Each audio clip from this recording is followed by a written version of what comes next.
अवधपुरी में।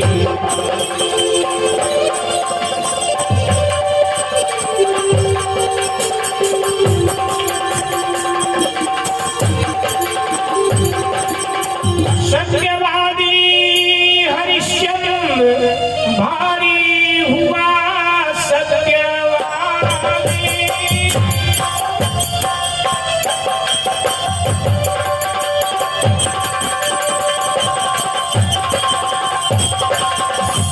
सत्यवादी हरिश्चंद्र भारी हुआ सत्यवादी।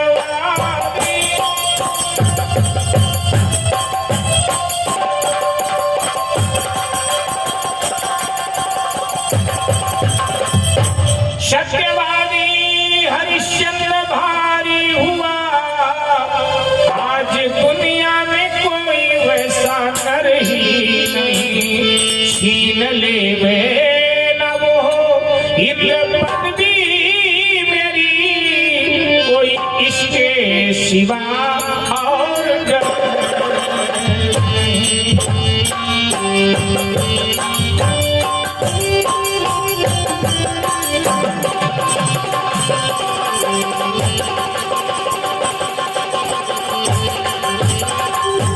महाराज हे कौशिक मुनि, हरिश्चंद्र का अखिल ब्रह्मांड में डंका बज रहा है। उसके तप का, उसके त्याग का, उसके शक्ति का, उसके ज्ञान का, उसके धर्म का महाराज मुझे भय हो रहा है।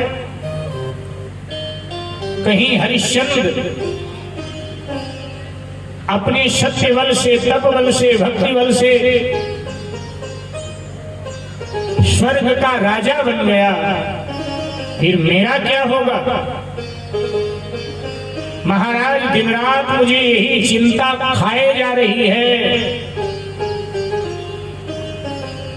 इसीलिए मैं उदास हूं। इस संकट से मुझे बचाइए मुनिवर।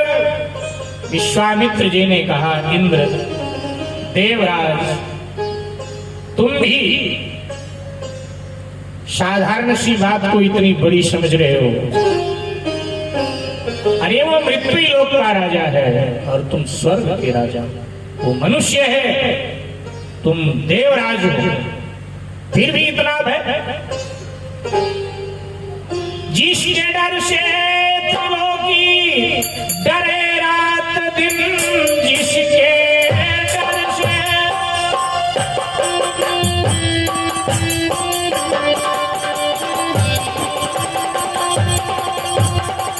जिसके डर से त्रिलोकी डरे रात दिन, जिसके डर से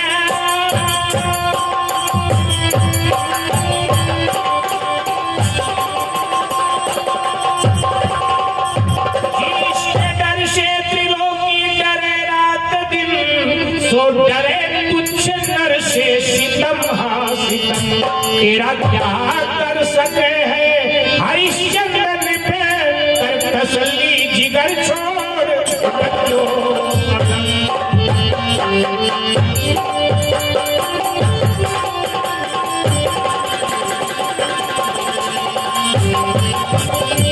कर तसल्ली जिगर छोड़ रंजो।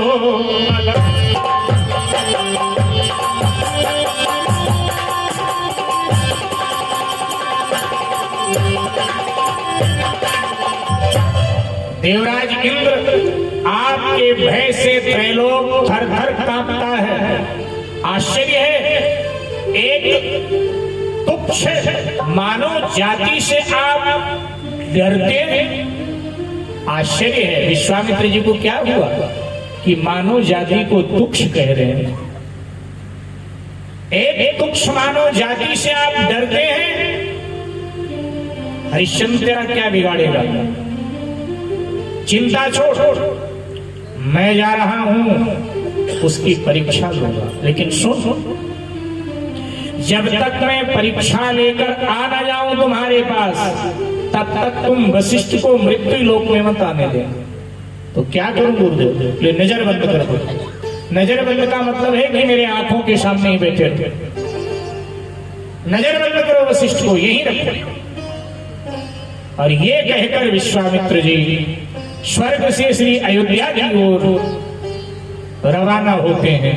इधर देवराज इंद्र ने वशिष्ठ जी को नजरबंद कर लिया। मेरे भाई बहन, आज ही रात्रि में महाराज हरिश्चंद्र स्वप्न देख रहे हैं। रात्रि का पिछला पहर है, 3:30 के बाद का। महाराज स्वप्न देख रहे हैं कि एक ब्राह्मण को मैंने अपना संपूर्ण साम्राज्य दान कर दिया।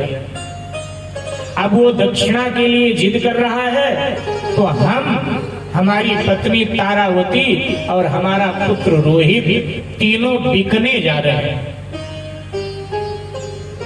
दक्षिणा चुकाने के। ये स्वप्न देखा, निद्रा भंग हुई, स्नान आदि करके ईश्वर पूजन किया, फिर अपनी पत्नी तारावती को बुलाया और कहा, आज हमने पिछली पहर रात्रि में ये स्वप्न देखा है कि एक ब्राह्मण देवता है, मैंने संपूर्ण साम्राज्य उन्हें दान कर दिया और हम तीनों पत्नी, पति और पुत्र बिकने जा रहे हैं। अब वो पता नहीं कौन से ब्राह्मण है, नहीं तो मैं उनको बुला करके और कहता, भाई साम्राज्य संभालो, मैंने तो दान दे दिया। तारावती ने हंस के कहा, स्वप्न में दिया है? बोले स्वप्न में भी दिया तो है ना, देना तो देना होता है। ये है महाराज हरिश्चंद्र। मेरे भाई बहन प्रतीक्षा कर रहे हैं, कहते मैं प्रतीक्षा करता हूं, शायद 2-4 दिन में वो स्वप्न वाला ब्राह्मण आ जाए। मेरे भाई बहन, आज दोपहरी ढल रही थी, सूर्य नारायण धीरे धीरे अस्ताचल की ओर जा रहे थे। इधर विश्वामित्र जी अयोध्या पधार गए। नगर के बाहर महाराज का बाग था, हरिश्चंद्र का बाग। कहां से शुरुआत करूं उत्पात? तो विश्वामित्र जी सुअर बन गए, जंगली वाराह बन गए और जंगली वाराह बन करके उस बाग में प्रवेश किया। पेड़ पौधे तोड़ने लगे, फूलों की क्यारियां बिगाड़ने लगे सुअर बन करके। और माली जब बचाव के लिए आया, माली जब हटाने के लिए आया, तो सुअर के रूप में विश्वामित्र जी हैं, वाराह के रूप में, सो माली पर आक्रमण कर दिया और उसे भी बुरी तरह से घायल कर दिया। घायल अवस्था में भागा भागा माली राजसभा में प्रवेश किया। दरबार विसर्जित होने वाला था, क्योंकि भगवान श्री सूर्य नारायण अब अस्ताचल को चले गए। दरबार में प्रवेश किया। अमर रहे गद्दी सदा अन्नदाता सदा।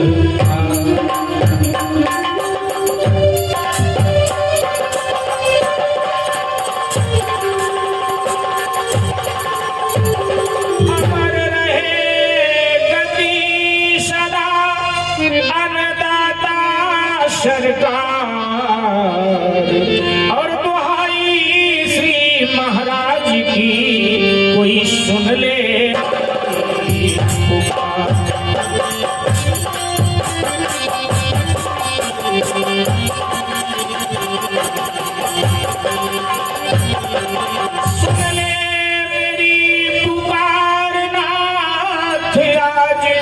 गजब भयो भारी है।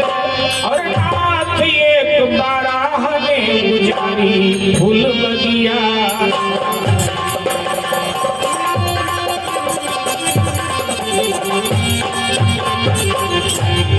महाराज अन्नदाता, आपका सिंहासन, आपका रुतबा सदा अमर रहे, आपकी जय जयकार।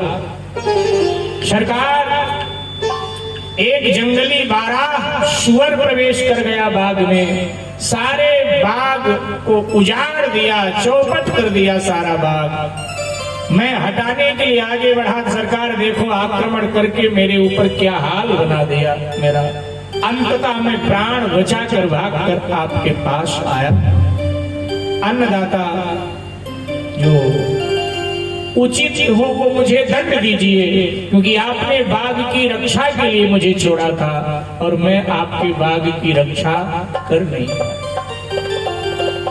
रो रहा था। महाराज हरिश्चंद्र ने कहा, रो क्यों रहे हो? कोई बात नहीं, जाओ कोषागार से धन ले लो, कोषाध्यक्ष से पैसा ले लो, जाओ और जा करके अपना औषधि उपचार करो, आराम करो। लेकिन सरकार, वो 12 अगर कहीं नगर में घुस आया तो अनगिनत लोगों को घायल कर देगा, इसलिए महाराज उसे अभी मार दीजिए जाकर, आप ही मार पाएंगे, बड़ा बलवान है वो। ये जोखिम आपको उठाना पड़ेगा सरकार। महाराज हरिश्चंद्र ने कहा कि तुम जाकर के विश्राम करो, घर पे औषधि दो। रही बात 12 की, तो इस समय अब उसे मारना ठीक नहीं, क्योंकि संध्या का समय हो गया है, सूर्यास्त हो गया। और ध्यान दीजिएगा, ये सनातन धर्म की परंपरा है, ये भारतीय परंपरा है, ये हमारी वैदिक सनातन संस्कृति सिखाती है कि सूर्यास्त होने के बाद में तो किसी पौधे का, किसी वृक्ष का एक पत्ता भी नहीं तोड़ना चाहिए। गांव देहात के लोग हमने देखा है, भले ही वो अनपढ़ होते थे, पढ़े लिखे नहीं होते थे, लेकिन गांव देहात के चरवाहे अनपढ़ लोग भी इतना जानते थे शास्त्र की बात। हमने बचपन में देखा है, क्योंकि हम तो गांव के निवासी। बच्चे किसी पेड़ के नीचे उत्पात मचा रहे हो, सूर्यास्त हो गया हो, कहीं ताली आदि बजाने लगे तो बुजुर्ग डांट दे, ताली बजाना बंद करो। बच्चे पूछे क्यों, तो कहते थे पक्षी आ चुके हैं, वृक्ष पर बैठे हुए हैं, ताली बजाओगे तो बेचारों को कष्ट होगा, वो उड़ जाएंगे, कहाँ जाकर के बैठेंगे, ये पाप होगा, अपराध होगा। और यही शास्त्र कहता है। मेरे भाई बहन, महाराज हरिश्चंद्र ने कहा कि आन हुआ संध्या समय, जामाली निज धाम।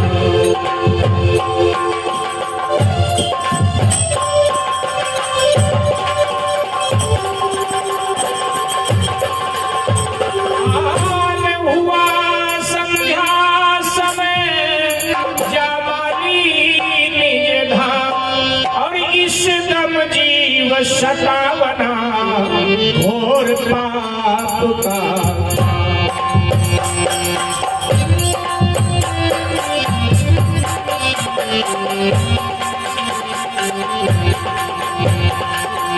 घोर पाप का काम सताना किसी जीवधारी को।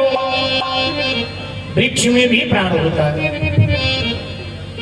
इसलिए कहा कि घोर पाप का काम। यहां तक, यहां से जाते हैं साहब लोग तीर्थ यात्रा करने, और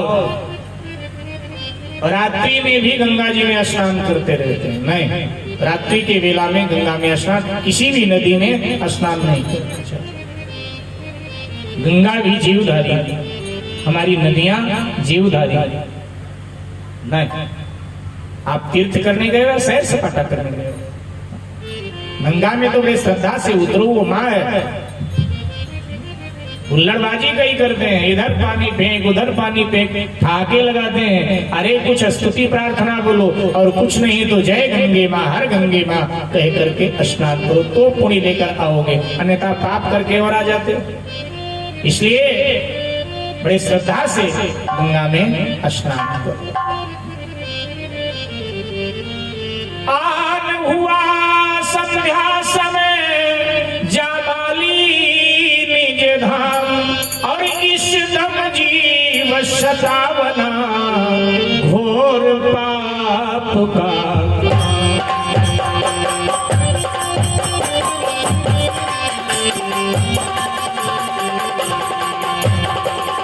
घोर पाप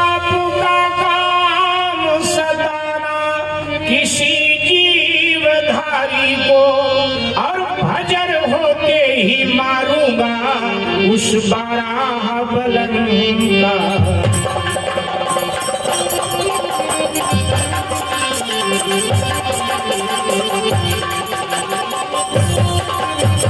हजर होते ही मारूंगा उस बाराह बलंका।